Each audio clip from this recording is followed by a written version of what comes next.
We are here with a very special group this morning. I am here with Chaplain Adams, and I'm going to let him tell you the organization that he's with and why they're here visiting with us. Thank you. So I'm with the 98th Civil Affairs Battalion, Special Operations Airborne out of Fort Bragg, North Carolina, and I am the chaplain for that unit. So we are here to do what we call an ethical excursion at Southport. Fantastic. Can you tell us exactly what an ethical excursion is? Oh, of course.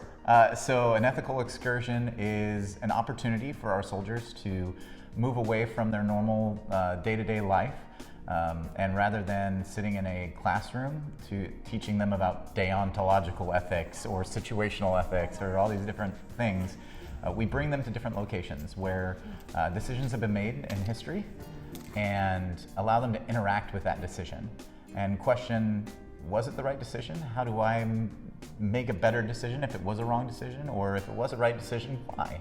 And so primarily we're here at Southport because after talking with Liz a little bit, she told us a little bit about the Watermelon War, which is a great military example of military life and civilian life intersecting and a decision being made.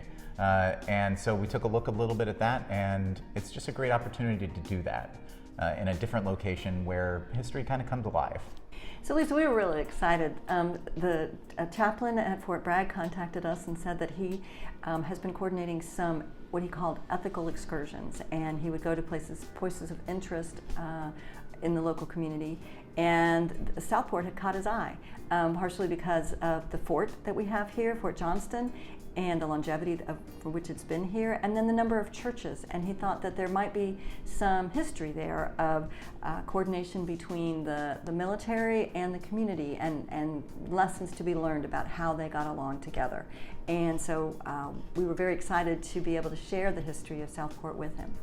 We went to Chapel of Cross Church, and Tommy Harrelson gave a tour there. And of course, the Chapel of the Cross has a long history with the military because it was originally a collaborative effort between the soldiers at the fort and the community to build the chapel. So Tommy told him about the history of that. And then we went to Fort Johnston, where they were able to tour the visitor center and the museum there. And then we went over to the burying ground, and I told him several stories about people who were interred there and about our monument to the lost pilots of Smithville and the work that the military did in helping to fundraise for that monument back in the 1870s. We ended the day by going to Mount Carmel Church, Mount Carmel AME Church, and Donnie Joyner gave them a tour there and talked about the origins of the church and about the founders of that church, one of whom was Abram Blunt, who was a member of the military. He was in the U.S. Army, in the U.S. Colored Troops, and fought at Fort Fisher. We took him to the John D. Gill Monument, and that is a memorial to the John D. Gill, the oil tanker that was torpedoed in 1942 by a Nazi U-boat just 20 miles offshore of Southport. And the injured survivors and the casualties were both brought into Southport right at the waterfront. The relationship between the military and the community goes back to the origins. Fort Johnston was built in the 1740s, and Southport wasn't even founded as a town until 1792. So the fort and the military actually precedes the town being here. And the town and the people have always had to coexist. And they've found ways to work together and to socialize together and to help each other. Why did you want to be a part of this program today? My whole reason for joining the Army was to get out and see the world, so why not start here, you know? I like history, and I feel like this will be a good opportunity to explore more in North Carolina. The program is really informational, really eye-opening about like the whole history of this town. Do you have any thoughts about how the military works within a community and the relationship building? When the military is in a community, you're going to be a part of that community, so it's each other working together. It kind of gives me aspiration for how I'm supposed to be, and also my goals are when it comes to helping out my community. So what have you learned today that was interesting or surprising to you? how close the war got to the town, like off the shore with all the U-boats. My favorite thing was the jail, because it's like so compact and very old school. Yeah, it's pretty neat. So what do you think about Southport? Oh, it's amazing. I definitely will come back. Yeah. Reminds me of home a little bit. Yeah, so I like the home vibe. I like the, how should I say, the small town vibe of it. It's, you know, very, it feels good. Because we move from place to place so often in the military, it's a very transient community, transient culture. And so while we make friends really quickly, we're able to establish ourselves at different places easily. I'm almost jealous of a place where we got to listen to a story of a great-grandfather who established the town, and his great-grandson is still here making a difference. And so that's that experiencing that small town atmosphere, just where people have put down roots, and is something that we don't get to experience very often. And so it's just another great reason why Southport is the place to do something like this.